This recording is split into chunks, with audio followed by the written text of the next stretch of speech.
with the great author, Christine Hale, and her book, Esoteric Dictionary. You could pick up at Amazon and at Inner Circle Publishing. And I'd like to allow her to get on today and shed her light. Are you there, Chris? Yes, I am. Can you hear me? How's it going, Chris? Very good, and less technical hitches this time. Yes. And yourself, how are you? Oh, I'm great. I'm actually really excited, and I've been dying to finish off this interview with you. Thank you. So how has it been since the last interview, which was about 2 weeks ago? Oh, very good. Very, very busy.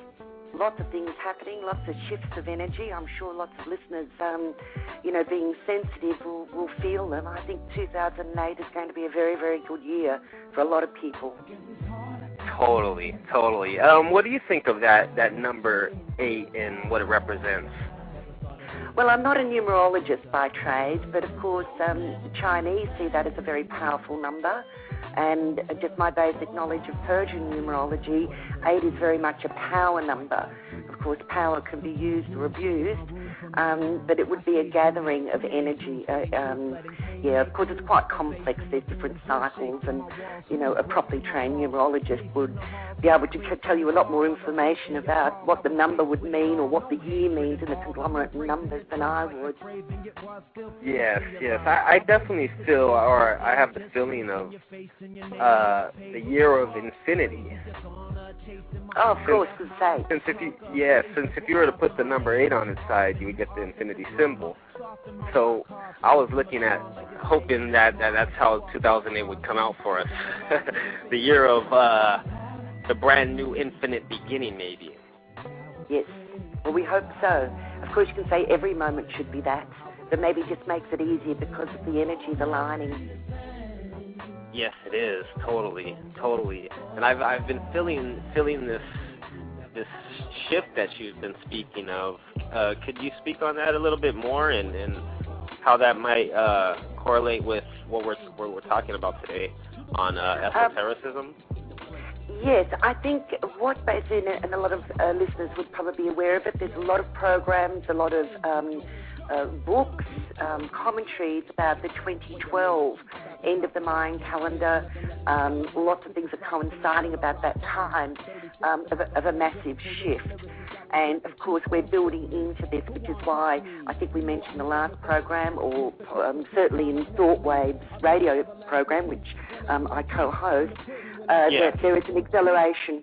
There's an acceleration taking place where time is moving faster, and this is not just our perception, this is the case, like you wake up, it's Monday, you go to sleep, it's the next Sunday virtually, and this acceleration will be a lot of shifting. Many years ago, it's in the preface of the Esoteric Dictionary, the contact I had with light beings from early childhood, and they've stayed with me all of my life on and off. And they claim they're always there, but I only notice them on and off, that there will come a time, and I was told this about 20 years ago, there will come a time when people will have this sudden feel to get up and move. They'll uproot. They just have this strong feeling to change their whole life, and they need to follow that intuition, because when the changes happen at that stage, 20 years ago, there wasn't actually a year for it, which has now seemed to have crystallised to 2012, more give or take a year. And that's what people are deciding, and you may notice around, your network of friends and acquaintances, people will suddenly want to go interstate or change their life dramatically, or even overseas, and begin a new life in this period. And this is all positioning. This is the soul finding its right positioning that needs to be when that shift happens. So you would say that's also the reason for the delay or the slowing down? Well, some people perceive it as slowing down, some other people perceive it as quickening. I think the thing is we're learning that time is not a standard lineal demarcated units. You perceive it differently. And perception, as in the dictionary, I can't remember the actual section, not in eternity, it's where, in one section where I mentioned that we will, when it says, say, in Revelations, at the end of Revelation, it'll be the end of time. Yeah. And this prophecy, actually, I believe, means the end of the perception of time. So if we're not perceiving time, there isn't any time. And that goes back to the whole quantum physics, right? Absolutely. It's all perception. Time and matter is our perception. So if we start shifting our perception of time, and some people think it's quickening, some people think it's slowing down. But that's their perception. It'll get to the point where there is a realization, an actual experience, not just an intellectual idea that, oh God, time doesn't exist. And that is, in fact, eternity. Eternity is not like an infinity of time. You go down, it's the depth of the moment. That's what's infinite. That's what's eternal, is that now. You know, none of this is new. It's just we're all coming to experience it more, so it becomes real for us rather than an intellectual concept. Wow, what you just said, it was almost a very good segue into the other subject I wanted to speak on, which was the Zen philosophy or the Buddhist philosophy. Do you subscribe to that? I know you speak of it. I'm definitely a closet Buddhist. Definitely a closet Buddhist, more Tibetan Buddhist than others. Yes. Zen's very interesting. I can really grasp the idea of Zen because it's like, you know, the cones, what's the sound of one hand clapping? You know, it's putting intellect into a conundrum so you can break through and get to the true mind, not the layered mind that intellectualizes. And it's almost like a brain puzzle, would you say? Well, it's not for the brain, it's for the inner self. You know, if you have a cone, you know, if a tree falls in a forest and no one's there to listen, does it make a sound? Exactly. So they're there to actually, not so much a brain puzzle, but to break through our illusions of how we think about matter. But I find it quite interesting. It's a bit of an oxymoron that there are Zen monasteries, because the whole thing about Zen is to be no structure. You know, so that's the development of making it into a religion. In fact, Buddhism is not a religion. Buddhism effectively is a philosophy. You know, it can have cultural overlays where there are rituals and myths, particularly most obviously in the Buddhist tradition, where it's been taken from the original Bon religion, the pre-Buddhist religion of Tibet. And so it's all got meshed with animism as well, which makes it colourful, fascinating, and lots of depth. But Buddhism in its essence is a philosophy, a practical philosophy that you can realise, not a philosophy as we understand the term in the West, where you're using intellectualizations and frameworks, conceptual frameworks to find reality. Buddhism is a living philosophy that you experience. The truth of, the Four Noble Paths and any techniques that you practice as a Buddhist, which I don't. I don't practice Buddhist techniques. I'm more fascinated with their written philosophy. Wow, I'm very glad you broke that down for the people because, as everybody knows, I'm also a master student in. You know, everything you're saying, I'm obviously sponging it up right now. So everything you're saying, I'm loving to hear, and it's exactly what I'm wanting to hear. Because it's hard to find this information without it being tainted, I would say. It is. It's very hard. I mean, I've got the advantage of having read in it for some 25 years and have an academic background in comparative philosophy as well. So you read and you read and you read and you read and you read and you read and you know, you do your essays and you do your theses, and then at the end of the day you think, actually, this is what it really comes down to. And, you know, the Dalai Lama has done a good deal with putting this Buddhist ideas, you know, in quite simple language for the Western world. And I think that if anyone wants to approach it at such a quintessential level, what Buddhism really means is read the Dalai Lama's books. You know, you really can't do, you know, you can read tomes of the, you know, the Mahayana and the, you know, the greater and the lesser vehicles. And my God, I've got a wall here lined with them of all, you know, the 52 components of mind, you know. that is in some schools of Buddhism, and that's all very intellectually indulgent. It's fascinating on one side, but practically, unless you need to know that in some very disciplined practice that it's given by a lama or a rinpoche, you don't need to know that. You just need to know we're trying to find the anatman, the non-mind, the true eternal being, because remember, Buddhism doesn't believe in a single universal force. It believes in Atman, which permeates everything. Now, you can read that as a single force, the breath of the cosmos. I know when I had my near-death experience and imploded into light and was in it and of it, and not a discrete unit, one of the things, apart from the incredibly all-encompassing compassion, love, agape love, overwhelming union, was it breathed. There was like systole. It breathed in this. So for the layman's out there, we would like to put out that Buddhism was, we could easily say that it was glorified by Buddha, or how would we put that best? It wouldn't be glorified by Buddha. Buddha, well, of course, he was in his 30s when he reached nirvana under the banyan tree, when he came to complete realization, and he lived into his 80s. And that was with the three wise men, right? Or the three, they were peasants, I know that, but the story on Buddha was fascinating. Oh, can you say that again? He had various disciples, and this is the difficulty now in respect, because he wrote so much until he died in his 80s that nobody's sure was it the Buddha that wrote it or various disciples he had during those decades. And some people say it's one and the same because they were also Buddhas, because they were so closely aligned with him. And that's then when he died, because he was adamant that this is not a religion. See, this is a practice. And I think this is true of all these great prophets. They didn't come to make a religion. They didn't propagate a religion. They were propagating a way of being to become realized. And it's lesser mortals that came after that create a religion. Like Jesus wasn't a Christian, he was an enlightened Jew. And it wasn't until the first century after his death that a notion of Christianity stood out against the pantheon of the Roman and Greek gods, or as a difference with the Jewish religion.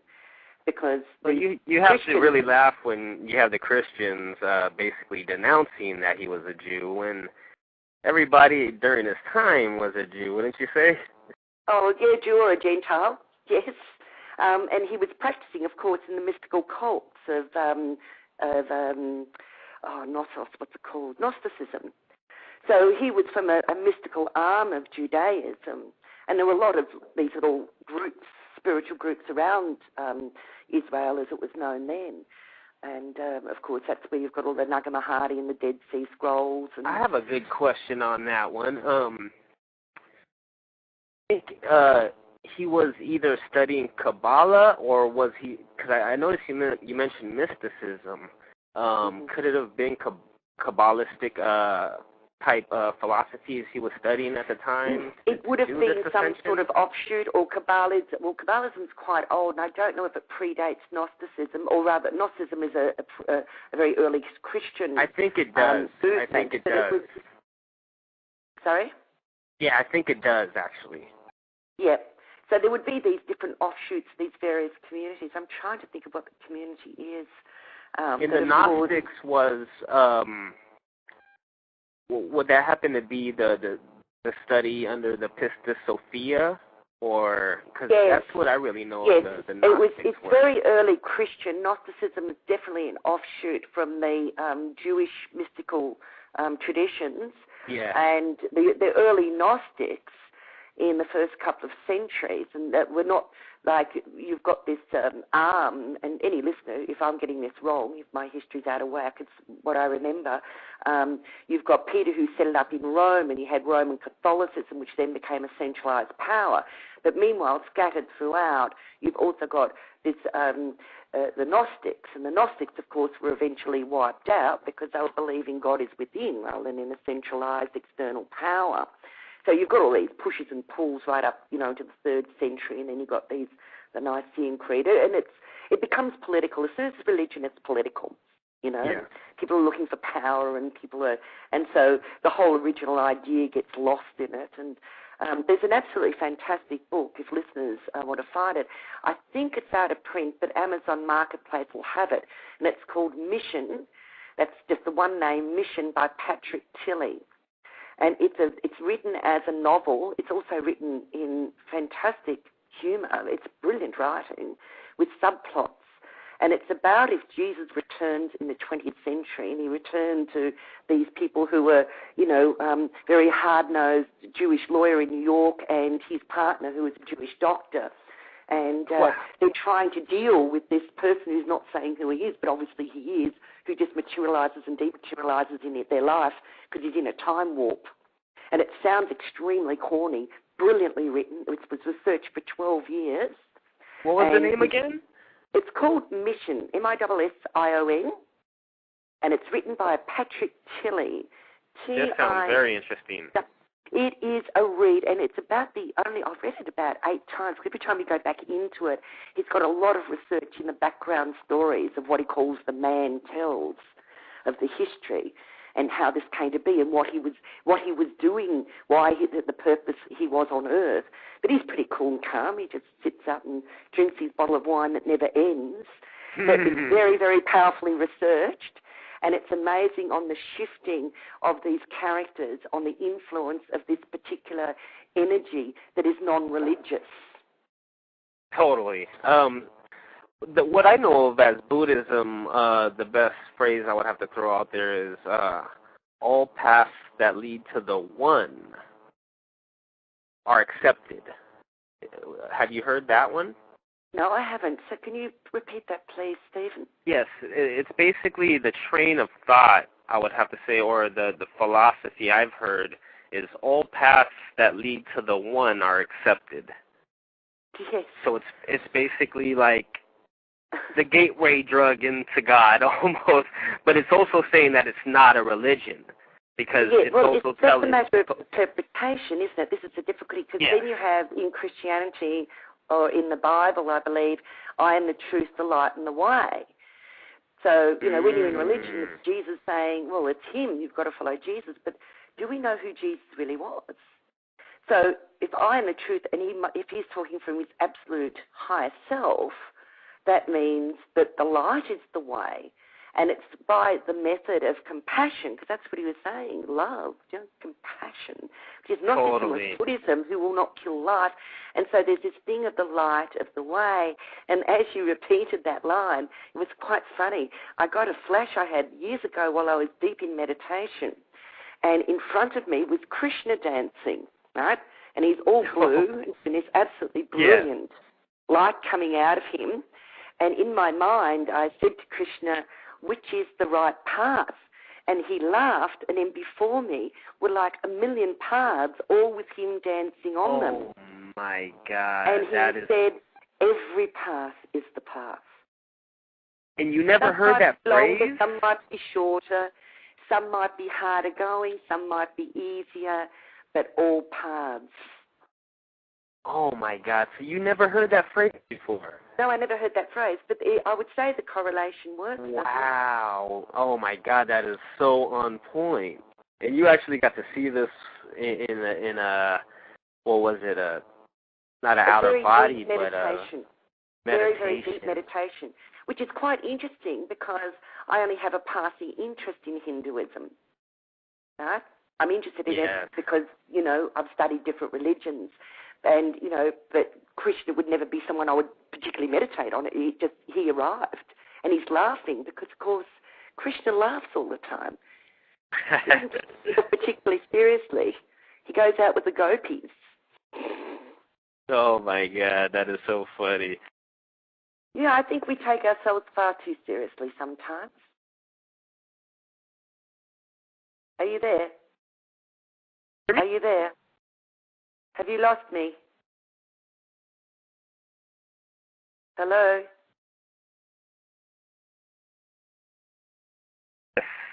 Oh, we're back? No, yes, I can't. Were you cut off? Well, not this end. It might be just a little glitch in the server. Can you hear me now? Yes, I can hear you because I was actually speaking, and I guess you couldn't definitely hear me. Cause I couldn't hear you. No. Oh, my God, what is going on today? I hope there isn't no gremlins in the system. Calm. And are you still there? Yes. Are you there? Yes, good. Yeah, because you're Okay. dropping in and out. So if you drop out fully, I'll just re-ring in. We'll just keep on. Yeah, I'll do the same because I'm also getting some things in the chat room about us not being as crisp as we should. But I also got a quick question for you. It asks, have you attained Kriya? Kriya? I practiced Kriya yoga for many, many years, and I think in that extreme practice, I would have attained, there's 4 particular techniques where you could, you get the light, you close your eyes, you fall into the light. It's, mind you, never got it as intensely as I did in the near-death experience. You get the nectar that actually falls in the back of your throat. It takes years to train your tongue to do that. And the hearing of the celestial spheres. And this was what I was taught. Remember the last program? I was accosted. I was invited in a street by a young Mahatma from India in Sydney, would you believe? Wow. Go on. Yeah. And he said, I need to teach you these. Like, just on looking, I need to teach you these techniques. And he did. It took half a day. And then I went off and practiced them for the next 5 or 6 years. But, of course, I don't now. You really have to live a very pure life. Like, I'm naughty. I enjoy my glass of wine. You know, particularly with the nectar. You know, you have to have a completely pure diet. It's just impossible to do it in the, you know, I went isolated, and really it became quite difficult to live in the world, you know. And so I eventually tapered off the techniques because, you know, it's what you do when you live in a mountain for 20, 30 years. So, Kriya, for the listeners, what is the definition of that? I know it's a form of yoga. Well, Kriya Yoga means, it's sort of basically, very simply, as opposed to Hatha Yoga. Hatha Yoga is about the mind, is about the body rather, and Kriya Yoga is about the mind. So it's a very general term, but as we're speaking, I do have a dictionary, which I'm pulling out now, the Encyclopedia of Eastern Philosophy, and we will get a proper definition of this for the readers. Bear with me. Perfect. Yes, we like to be correct. Oh, totally. Especially when you got the work in front of you. Well, it always helps to have it at fingertips. H-I-J. Hey, yes. Bear with me. Kriya, K-R. The chat room is also saying Kriya connects you to the God consciousness. Well, of course it does. We've got Kriya Yoga, that's Sanskrit. Kriya is K-R-I-Y-A. This is Sanskrit literature. We're taking it from the authority. Means, quote, deed, operation, effort, effective practice of the path of Kriya Yoga, any practice aimed at the attainment of higher knowledge. Wow. I have to get into So there's this probably different embellishments of that. Sorry? Well, I have to get into this Kriya, I was saying. Yes, and it's the practice of mind, and you see the funny thing is that what's I reading? I was reading this week about someone who went to a Zen master years and years ago. He did the hippie thing, went into a Zen monastery. This fantastic master that he'd heard about in the US. He went there and, he had an awful time. You know, his back hurt, and all the other monks were obviously laughing behind his back. And he said after X amount of weeks or months or whatever he was there, he realised he couldn't do this. Anyway, so he's getting ready to leave, and then the master summoned him to his rooms.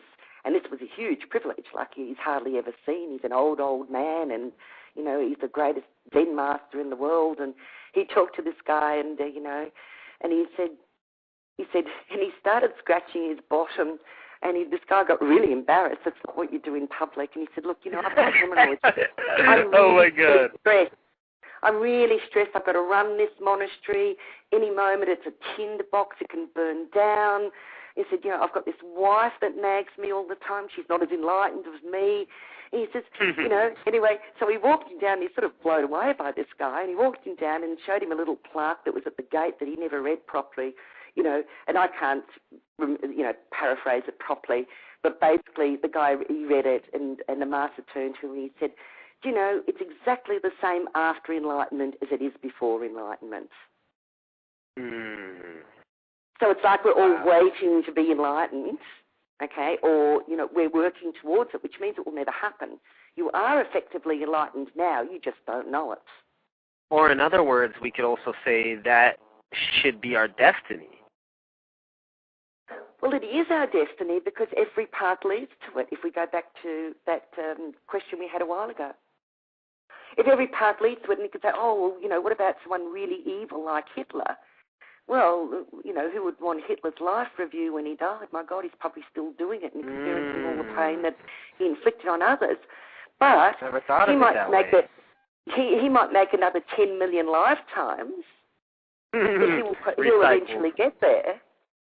Yes. And that's obviously what he needs to learn and needs himself to suffer. And obviously, I'd be very surprised if he was born back in this plane, but you never know. And he's off on some other realm having to experience like minds, and it might take eons and eons and eons. But just to break through that, huh? Eventually, all paths lead. We're all in a cycle where all the universe began and will end. You know, and so will, you know, our souls will re-merge back into the oversoul or the ultimate, you know, generator of all things, and then splinters will go out again, and there'll be more cycles and lives and realms. I mean, it's just a massive, unimaginable concept, really. It's huge. It's graspable, or it's tangible, definitely. Yeah. Just to think that, you know, we are all almost recycled souls in a way, and we keep recycling ourselves until we have no need for it, right? Yeah. So, well, it says we're getting into terminologies here. To me, a soul, and again, this is in the dictionary. The dictionary sees little pithy, you know, aphorisms and little tiny essays, really more than a page, and with the turn of phrase in it. And in that, I speak of soul actually coheres. You know, your chakras are spinning. So your soul is what your persona is the underneath layer, your persona, and it enables us to live in a 3-4 dimensional world with a body, a bright mind. And so I see it as a cohering force between, you know, if we're going to demarcate energies, between the material and the more intangible, finer, more subtle realms. And you've got your higher self. So the soul is sort of like a vessel, really, where your higher self is not like your higher self sits in there and it's like, you know, and there's a wall and that's your soul. I mean, it's all different energies that are integrated. So, and the soul is where your chakras are spinning, you know, and you know, your emotions are processed and all that sort of thing. And then you've got the higher energies which are also integrated within that, which is where we're trying to get, you know, which is where we're trying to realize or to be in as much as this realm allows us. You see, this is why near-death experiences are so amazing for those who experience them, is because you've shed your body and there's no notion of an I like an individual I, and yet there is an I that is of, but is still thinking with and within. You see, there's no words for it because we're used to words as things are discrete objects and we can name each thing. You can't name this I that's there, but it is an I that thinks lucidly. You know, I was there and I was thinking, my God, this is amazing. Are you referring to the infinite I or the infinite I or... Infinite I. Okay, there we go. I. But you as a fractional aspect, fractional but complete aspect within that, So we're basically the minuscule eyes amongst the infinite eye, you would say. Almost like what you're saying on the last show about the quantum sea and how we're just like a drop within that big ocean. Yes. So if you keeping on with that analogy in the near-death experience, like a really full-on one, similar to what I had, is if you can imagine that as you're a drop, and then you fall into the sea, and you feel, oh God, the sea is me because I'm made up of the same stuff, and yet you're still feeling yourself as a merge, but you still got this train of thought that, oh my God, I'm a drop that's actually merged in all this. I've got no boundaries. Oh my God! Let me throw out one thing. Yes. I am so blown away right now. Chris, I have to admit to the listeners, I had to spark up a cigarette for this interview right now on the spot because I'm on cloud 9 right now off of what you're saying. Basically, the whole last 10 minutes of everything what you said is like what I think and what I feel and what I feel to be as the truth, and you're speaking it to me, and this is like what I theorize during the day about, and try to unlock codes amongst my own self, and everything you basically said is stuff that I've thought about and learned as truth. So it's really mind blowing to hear what you're saying right now because it's all clicking to me right now, like we were talking about in the last interview when things start clicking. I know it's the truth because that's what's really truth has a strong ring to it, as we both know. The resonance, and this is the interesting thing because it's not a belief. I know that we know everything inside us. It's just we know it. So we'll get triggers, we'll get an experience that will bring a little like happening to you that will bring this up. And this is where, getting back to the Esoteric Dictionary.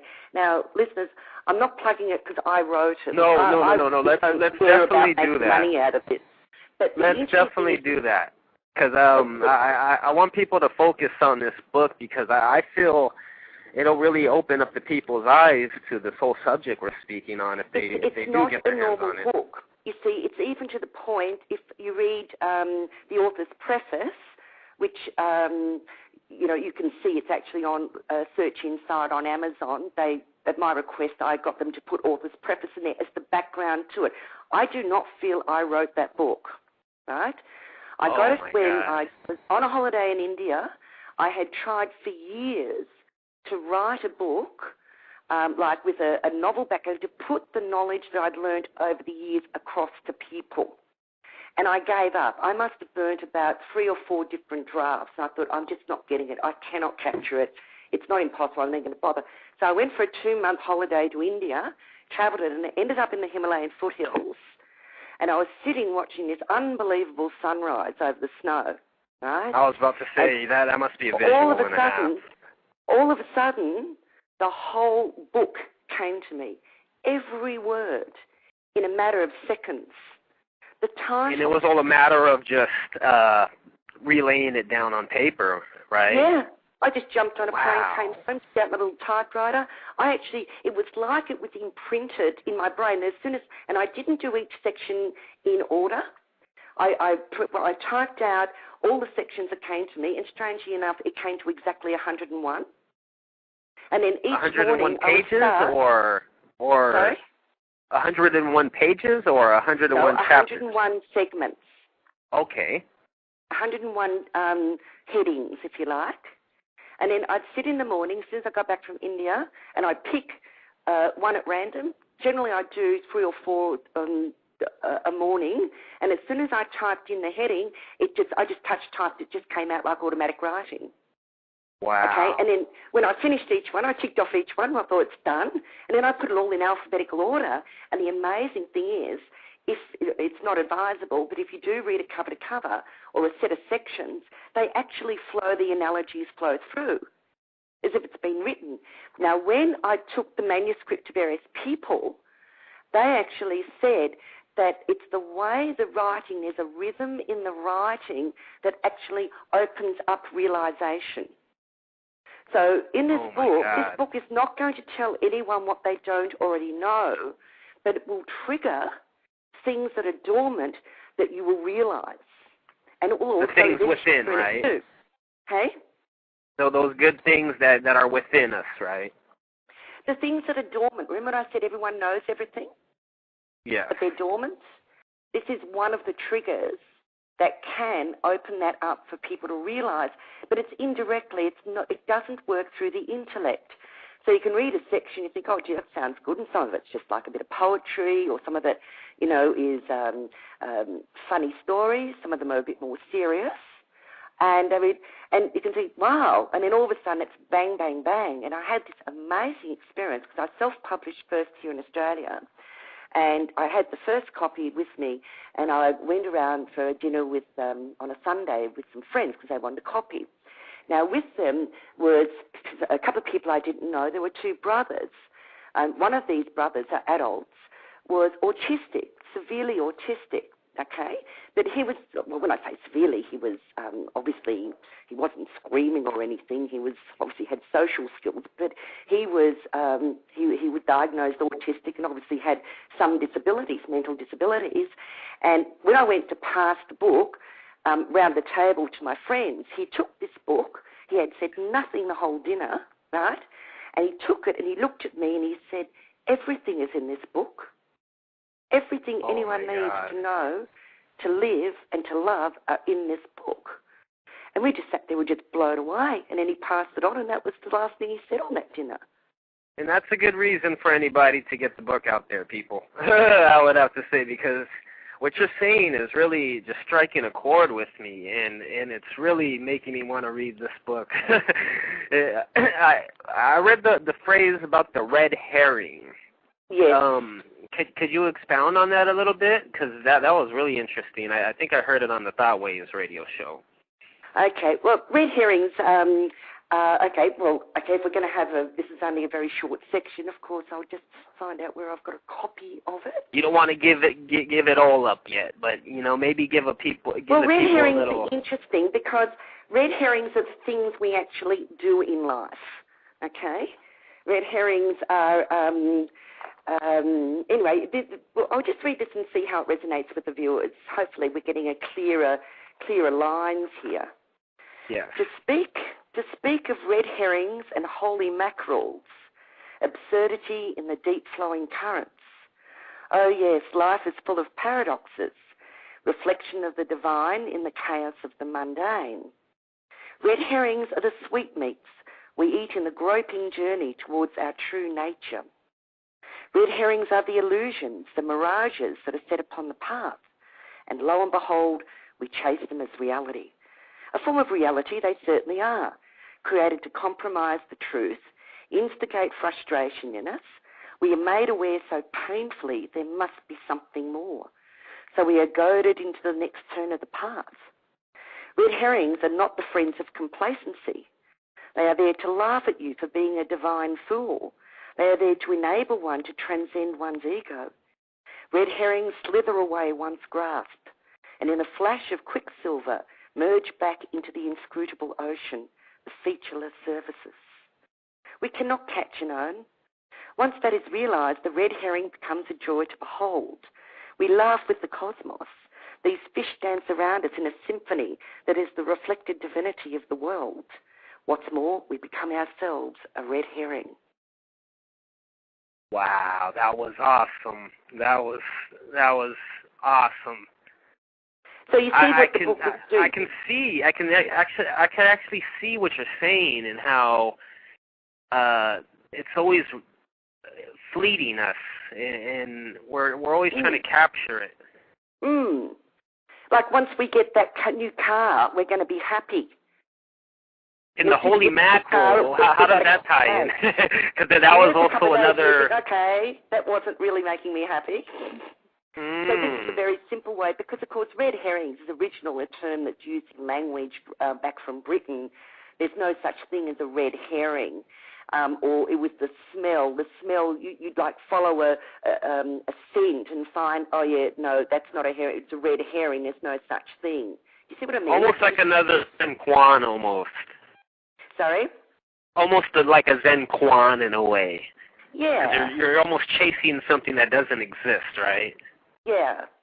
So what I've done in the book with these 101, and that was amazing too, because one of the things was red herrings.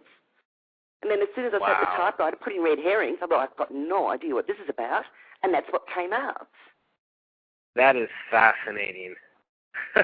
Oh, man, I need to read this book. So you can see what the book's doing. It's not telling you anything.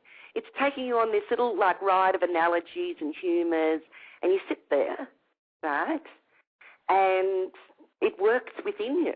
I'm not telling you anything. It's the words in this book trigger realizations in you. And in fact, my husband actually said when we got it published and we were taking it round, I think about 3 people out of 10 had nervous breakdowns through it because they read it all at once.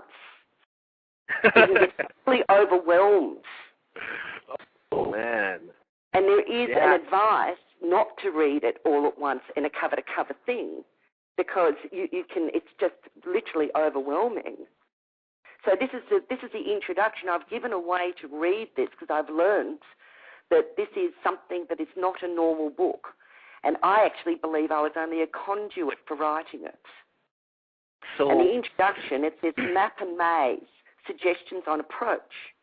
This book can be a mental maze for those who like distinct linear avenues of thought and belief systems, and simultaneously a map for divine fools who trip along paths fearlessly and unwittingly, musing on the words and allowing a turn of mind to put them in another part of the landscape. One may begin at angels. Sorry? That was the disclaimer, right? Yes. One may begin at angels and end with 0, or begin with red herrings and finish at destiny. It makes no difference, for this is a map maze which readers create in their own mindscape. There is no beginning and no end, changing form and dimension in the mind's eye. Mental travellers may find some areas of the book not relevant to their map, and for those creating a maze, paragraphs may appear as confusing and paradoxical dead ends.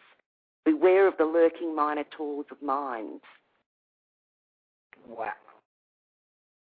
So it's a very simple book. It's not a big, heavy book. It's just, So it's also saying that you must be in the now if you really want to understand this book. Yes. Because you allow it to soak in. I caught that line about the people seeking the future and not, basically not being in the moment, I would say. Wow, that's amazing. Now, just for listeners, because, relative when we're talking philosophy versus religion, I'll read the one that I've got as gods. Okay, the section on God, which I've subtitled Generator, Operator, Destroyer, because it's like the 3 Hindu, Shiva, Brahma, Vishnu, or Brahma, Vishnu, and Shiva. Yes. G-O-D, Generator, Operator, Destroyer. And this is this section, and I hope it comes clearly because it's sort of like prose poetry, and it's a thread of images, okay? So if the listeners want to clear their mind, dust, suns, comets, molecule, fish, scale, wing, leaf, twig, root, pain, tears, eyes, fingertip, touch, glimpse, light, melody, air, sunbeam, mists, groping, lying, resignation, hope, message, letter, rising, step, stumble, cliff, seas, waves, froth, rising, walls, power, pain, scream, death, depths, peace, swirls, smiles, readable and laughable, tunnel orbs, paths, spirals, boundless, babe, suckle, frustration, need, growth, death, dust, suns of empathy. It's forever happening. Wow. So it's a different sort of book. Wow. I could see that also. That's inspiring right there. And that would be the segment on the God, right? That's just the God section. The God section. Wow, that's so amazing. they're all different. I think we could do a whole thing of you just reading the book for the people, and I think we'll get thousands of downloads just from that. But well, it's quite interesting, because in Australia are you working on an audio book for this one? No, I'm not actually, but it might not be a bad idea. I Except think it's an it would audio be a great book. idea. I suppose you could flick ahead, because as I say, it's not really designed for cover to cover. But I suppose you could hear a section in the car. Actually, it'd be a very good way to go, because it goes more into the subconscious. You know, if you're listening to it while you're driving and all that sort of thing. And you would have to narrate it. You would have to really? narrate it, I would have to say, because the way you tell it and coming from your own mouth, it really hits harder, I would say, instead of somebody else reading it. It's a thing of the rhythm, and there's a thing in the rhythm which you will get. People do get reading it as well. It's just I'm very familiar with the rhythm and what the rhythm of each one is. Like, you've got to look at this. This is barely edited. When Inner Circle Publishing took it up, I basically looked at it all and just changed public punctuation and a bit of grammar, and that's basically, you know, because it's pristine, and I don't really feel I'm the author of it. You know, so I don't want to go around messing with my mind with it, or people aren't going to understand that, so I'll change it. So I don't think I've got any right to do that.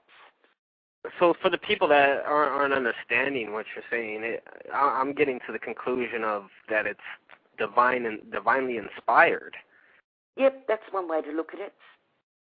It's like it cuts through and awakens. What people have told me, I'm talking people that have read it that are really what we call very straight, normal people that aren't into esoterics. You know, I had one friend, and she had it on her desk, and a lawyer friend came, and he just dropped in for a cup of tea, and he spent the whole afternoon just reading it. She said I couldn't get him out of my office because she wouldn't loan it because there were a limited amount of copies at the time. But it awakens. It's not asking anyone to believe anything. It's got a rhythm that responds to this inner depth where we know everything but can't get it to the surface. So, and it sort of cuts through the intellect, although you need your skills to read, you know. And as I say, some of them are, you know, relatively serious, and some of them aren't, and some of them are funny. Yes. But anyway, thank you very much for allowing me to read it. Oh, it's my pleasure, because I just wish you were going to read us something, and I didn't expect it, but you did it for us, and this is definitely something for their archives, I would have to say. I actually had a few questions from the listeners. If I can relay you those real quick, and maybe we can just finish off the show with these questions I got here. Okay. The first one is there any historical documents or documentations that I guess the listeners can delve into to understand esotericism? Well, it's a particular documentation. Gee, there are lots. I mean, it depends on how dense they want to go. To get something that's beginning basic, just something as a launching pad. And mind you, you get led. Once you start this, you get led. You get, you read one book, you think, oh, and then another one falls in your hand, or one drops off a shelf in a bookshop. I'm looking. Oh my God, that's exactly the path I've been traveling lately. Yep. And it's so funny. They just come from the sky somewhere and drop into your hands, right? That's the one, and that's the one you meant to read. And there is one here, and as we're talking, I'm just trying to find it. It's on hermeneutical, from the hermeneutical spirits of hermeneutical thinking, and it's a very, very easy, gorgeous book, and I can't find it. Mind you, I've got quite a few bookcases here, but I've got it within this little area. Looks like it's getting at anything from the historical era, I would say, during maybe the Nag Hammadi, or would that be considered? Good thinking. there's a book, and I don't know whether it's still in print, but you certainly, if it isn't, you'll probably get it on Amazon Marketplace. It's called The Other Bible. Oh, wow. And The Other Bible, and it's edited by a Willis Barnstone. Here it is. Here's my ratty copy of it. It's been read so much the pages are falling out. Willis Barnstone, Barnston. He's the editor, and it's called The Other Bible, and it's the first time in one Bible that you've got the ancient esoteric texts from the Pseudepigrapha, the Dead Sea Scrolls, the early Kabbalah, the Nag Hammadi Library, and other sources. And in this is the Gospel of Thomas. These are the Gospels that never got into the Bible, and they were found obviously in the 1950s. The Gospel of Thomas is absolutely amazing. And it reads, this is all in this one book? Yeah, in this one book. Wow. It's a very thick book. So you definitely answered that one. I would say that would have to be the book that this person wants to delve into a little deep. That's a really, really good start, because you've got all your ancient Jewish literature as well, and it's by Harper and Row, and I'm just looking at the copyright. What year is it? Copyright 1984 by Willis Barnstone. So it's a Harper and Row. I do understand at one stage it went out of print, because I went looking for a hard copy, because this paperback thing is so thick and it's all falling to bits. But I expect there would be another edition out of it, or at least a second-hand copy that you get on Amazon. And that is definitely the first place to begin, and beginning at the Gospel of Thomas. And it's so clear because it's been translated by academics, not people with a religious agenda. Yeah. So if they're unsure of what the word is, I have a little bracket and a little footnote to say, well, it could be this or it could be that. So, you can read it with such clarity that no one's messed with this. And particularly the Gospel of Thomas, it reads like it was written yesterday. It's in contemporary style. It's a brilliant read. And that's of Thomas going to India and what happened in India when he landed. I have to get my hands on this one, too. that one sounds really good, because I'm into all those philosophies you mentioned. Like I'm really into the Kabbalistic philosophies and all the research. That will be covered in this. Yep, the early Jewish and the Gnostic, yes, and the Kabbalah, and it's just fascinating. It's just fascinating reading. Have you ever dug into that? Oh yeah. I think it'll derive from the book of the Zohar. Yes, that's in there too, I think. Yep. And that talks about the great, I think they call it the great dark light, don't they? But it is a positive notion. Yes. Yeah, I've got this here. It's called the Zohar, the Book of Radiance. And that's actually so you're ahead of me. You got all the same material that I'm trying to research right now, and you probably have it right in front of you. It's a brilliant book. Again, it was wow. a book about 20 years ago, well, obviously 1984. It was fairly newly released, and it just fell out, almost broke my foot at this bookshop. It's a big book. And I thought, oh, my God, look at this, and it's all in one volume. Oh, my God. That does sound like something that'll be hard to find. Oh, man. Well, you don't know. I mean, it could be way back in print. I mean, it's a Harper and Row. As I say, I might even go on Amazon and see if there is some copies of it on in Marketplace, or if there's even new edition. Wow, I'm definitely picking that up. I might have flashed out to get it now. I have that written down. So I have another question. This is from the emails. Have you ever unlocked any mysteries using esotericism thought form? Or, they said thought form. Mysteries. Using esoteric art form. Now, both of those, this is the academic in me, I apologise, both of those things need defining. I will presume that mysticism means a mystery, something that is not commonly known, because most mysteries have already been discovered, i.e. by the Buddha. Yeah, that's what I'm presuming also. I'm also presuming that. And by esoteric, now that's interesting, because what's the process? You see, now I actually don't use any particular technique at all. Right? I went for decades with different techniques. It's sort of like when you do so much, you think, okay, it's time to forget it and allow it. But there is one thing that comes to mind with the question, And it was actually coming down from the Himalayan foothills by train after getting the dictionary. And I'm sitting in this gorgeous, small gauge rail, and you're coming down through the Himalayan foothills, unbelievable, landscape around you. And all of a sudden, I had this realization, and I started laughing. I just started laughing hysterically. And, of course, everyone on the train is just looking at me, all these fine Indians in finery, my friend's looking at me, and she's thinking, what's going on here? And what it was is I realized that, how can I put it? I can't put it into words. It's a realization that the joke's on us.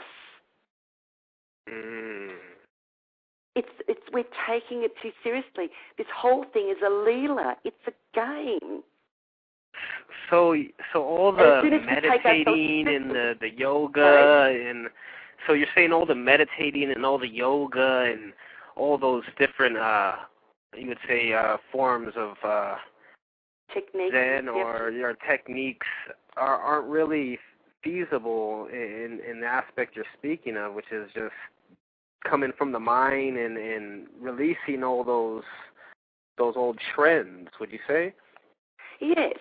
It's a bridge. It's a tool. Techniques are not a means and an end. I get you now. Oh, okay. A tool. Like as that Mahatma told me when he introduced me to these 4 Kriya techniques, he said to me, what we've got to do with our mind in a yogic technique, your mind is like a monkey, and it's playing around, it's in mischief, it's here, it's there, it never stops, it's got all this, rattling energy. He said, a meditation gives it a pole. You're creating a pole for the monkey to run up and down, and leave you alone so you can get to your true self. Wow. The show just concluded. Oh my God, the hour went by so fast. Didn't it? What's this fun? And thank you for the listeners. Now, we've got any more questions there? Yeah, we actually have 3 more questions if you have time just to finish these off. Why not? And hopefully we could... It'll be in archives. You won't hear it will. It will. This was a pretty wild question I got here. It was, could voodoo, Ouija boards, or crystals be considered part of esotericism? Yes. Really? May not be positive necessarily, but yes. In fact, would you say any of those 3 would be any of those 3 would be positive, or? Well, there's no positive or negative. I mean, esotericism is esotericism. It's your intent and of what you want to use the, Buddhism. It really brings to mind like we're in the process of, we've got very strong ties in Bali, in Indonesia, and Balinese are actually Hindu with a lot of animism. And we went to a very interesting ceremony back in last September, and I'd never been privy. This is not like the normal ones you go and see, like their fire dancing and their barong dancing, which are all authentic, even though they're put on for tourists. They're very authentic. This was a private ceremony. And one of the interesting things as a part of this ceremony, to pull the god out of the rice field, because it was a land blessing ceremony, to get the rice god to understand this is now no longer going to be a rice paddy, there's going to be a house built on this, is they had a killed chicken, and the blood of the chicken was then strewn all over the ground. And I'm looking at this, I think, this is like voodoo. Oh, totally. Because they're using the energy, the force of blood, the blood forces, all energy, to look on everything as energy. And then when I came home and I got books on, and there's not a lot of them, on the religious practice of the Balinese, and they do use a form, not the Haitian or the sort of voodoo, like in Haiti and the South American places. Yeah. It's actually a positive type of one, where they're using to draw the energy, because you remember the animism, there's gods everywhere, there's gods on street corners, there's gods in every house has got its temple to their particular family gods. It's pretty, you don't move without giving an offering to some god. And so, yes, that's esotericism. Esotericism, if you look at it, there's 2 words. There's exoteric and esoteric. Now, exoteric means matter that is outside, and esoteric means matter that is inside. So it's a very broad term. So, yes, in my thinking, I would say Buddhism and seances and, all that sort of thing. I mean, you get yourself into deep problems doing it. You would concur that it does fall in line with the esotericism in a way. Yeah, because it's so general. Esotericism is just a general term of energy and using energy or manipulating energy, and you can take it the other way that, this is the thing. When I say to the Balinese, oh, could you pray for me for this to happen? And they laugh at you. You can't pray for that. You pray for the higher good for the gods, and the gods work out what happens then. So you see the difference when we talk about things like black magic. What you're trying to do is manipulate things to have an outcome that you want, that your ego wants, which is an incredible ignorance. It's ignorance. Evil is just ignorance. It's nothing to fear, it's ignorance. So what you're doing is coming back on yourself because you're trying to manipulate the cosmos. Well, the cosmos says, oh, I don't really want to do it this way, and it comes back onto you.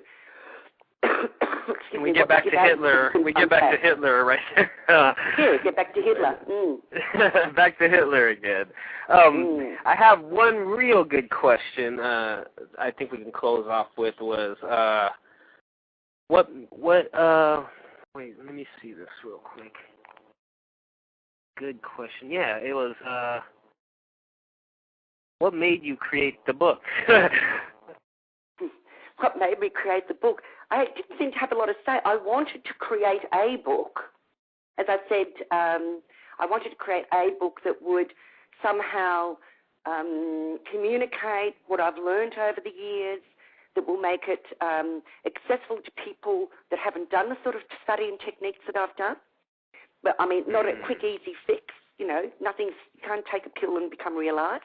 You do your yards. But to transfer in quite straightforward language what is really, happening or what I think. And I was extremely unsuccessful at it. It just wasn't right. As I said, there were 3 or 4 drafts, some of them almost complete. And I said, no, it's not right. I'm not achieving what I want to achieve. Okay, it's not that what I put in it was wrong. It just, I felt that it wasn't going to do the end result I wanted to. Anyway, excuse me. And then, as I say, I wasn't thinking. I gave up. I think it's not possible to do such a book. And I thought I'll have a break. I'll go to India for a couple of months and just relax, enjoy myself, have a look at the whole subcontinent, go to these places that are talked about in the Gospel of Thomas, where Thomas landed, down in Kerala in the south, and then go right up to the north. And so I was just sitting on this mountain watching this amazing sunrise, and bang, there it happened.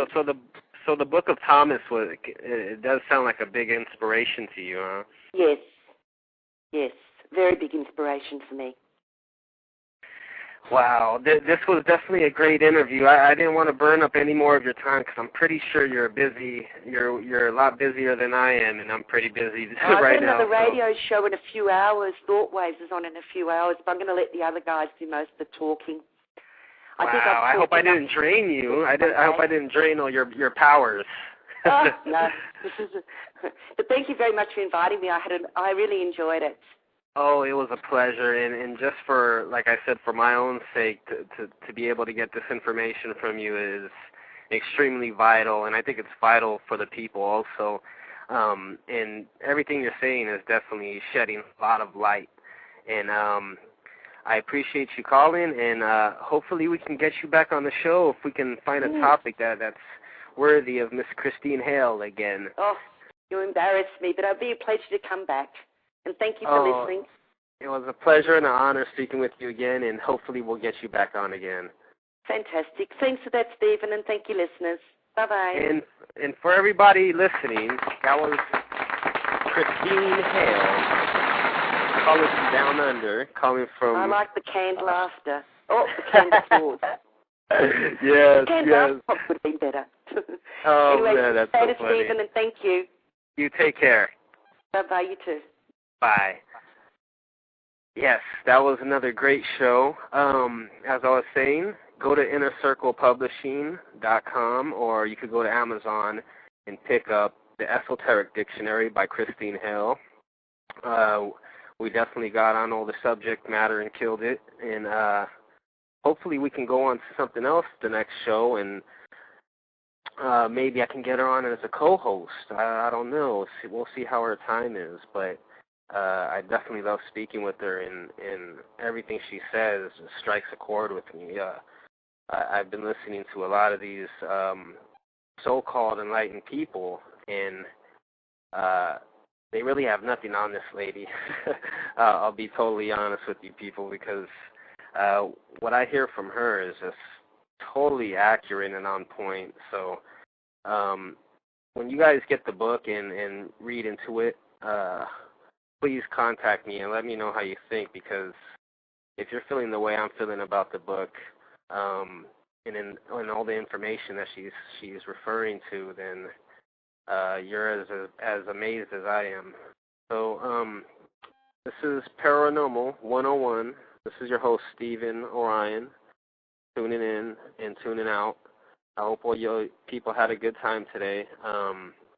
We didn't get into any callers today, but the next show we will, and we'll be getting into more deep subjects and enlightening subjects and uplifting subjects. That's what the Paranormal 101 show is about, and we're about uplifting the minds and keeping the oneness, the true oneness, I would have to say. Everybody's tapped into this oneness. We all live as a part of this oneness. Like Christine said, we're all a drop within this quantum sea. And if we could all find the sea and take that eternal plunge, I think we'll all finally tap into this oneness. So, tuning out, and I must give props to all the listeners and everybody who gave the great questions for Miss Christine Hale. And like I said, go hit up Amazon.com and check out the book, Esoteric Dictionary. Tuning in, tuning out. Peace. This is Stephen Orion. See you next week. The state or change their life dramatically, or even overseas, and begin a new life in this period. And this is all positioning. This is the soul finding its right positioning that needs to be when that shift happens. So you would say that's also the reason for the delay or the slowing down? Well, some people perceive it as slowing down, some other people perceive it as quickening. I think the thing is we're learning that time is not a standard lineal demarcated unit. You perceive it differently. And perception, as in the dictionary, I can't remember the actual section, not in eternity, it's where, in one section where I mentioned that we will, when it says, say, in Revelations, at the end of Revelations, it'll be the end of time. Yeah. And this prophecy actually, I believe, means the end of the perception of time. So if we're not perceiving time, there isn't any time. And that goes back to the whole quantum physics, right? Absolutely. It's all perception. Time and matter is our perception. So if we start shifting our perception of time, and some people think it's quickening, some people think it's slowing down. But that's their perception. It'll get to the point where there is a realization, an actual experience, not just an intellectual idea that, oh God, time doesn't exist. And that is, in fact, eternity. Eternity is not like an infinity of time. You go down, it's the depth of the moment. That's what's infinite. That's what's eternal, is that now. You know, none of this is new. It's just we're all coming to experience it more, so it becomes real for us rather than an intellectual concept.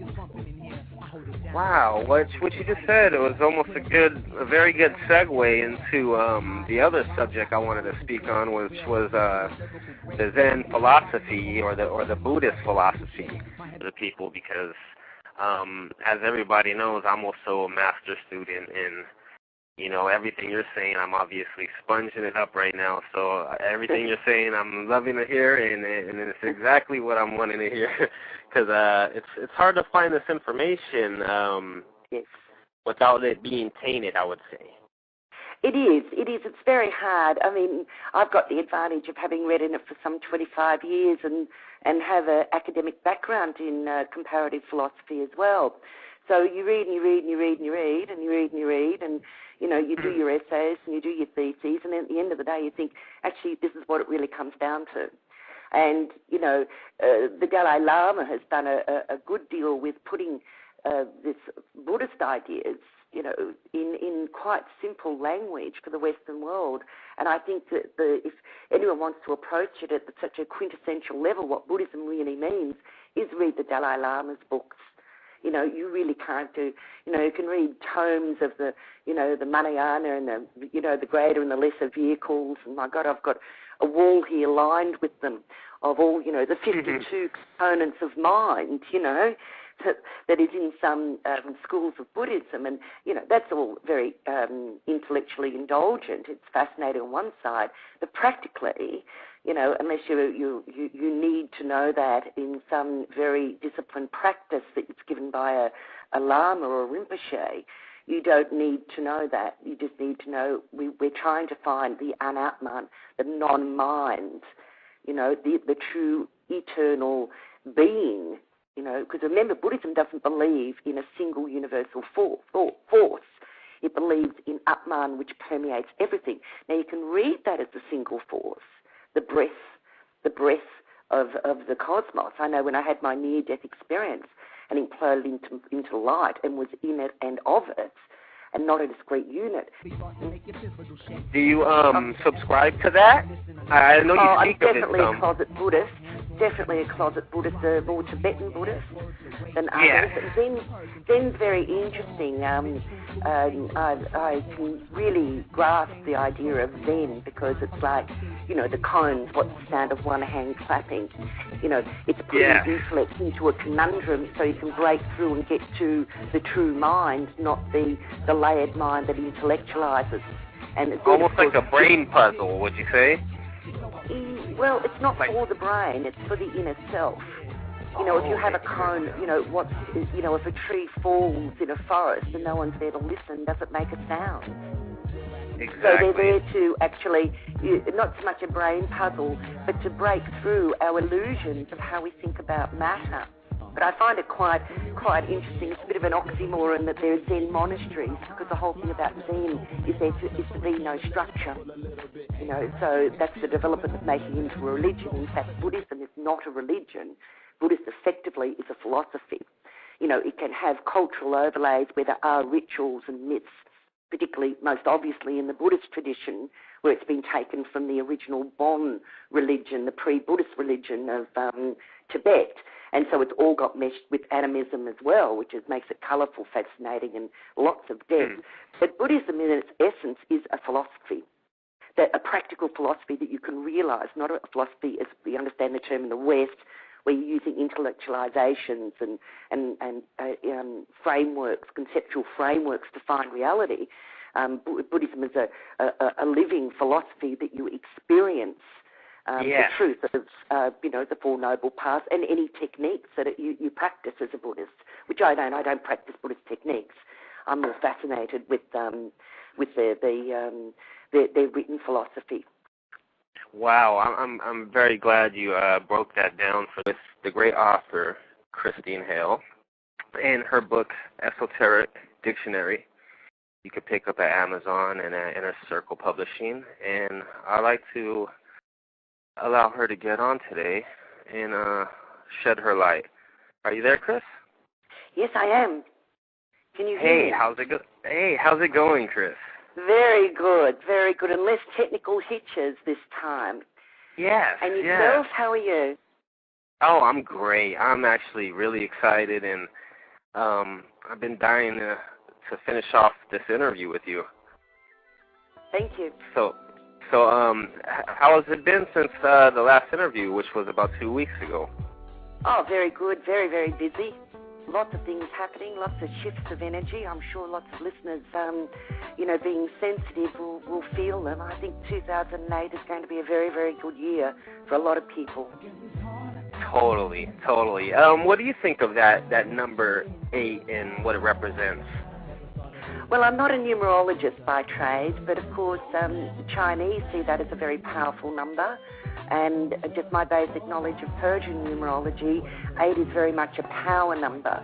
Of course, power can be used or abused, but it would be a gathering of energy. Of course, it's quite complex. There's different cycles, and, a properly trained numerologist would be able to tell you a lot more information about what the number would mean or what the year means in the conglomerate numbers than I would.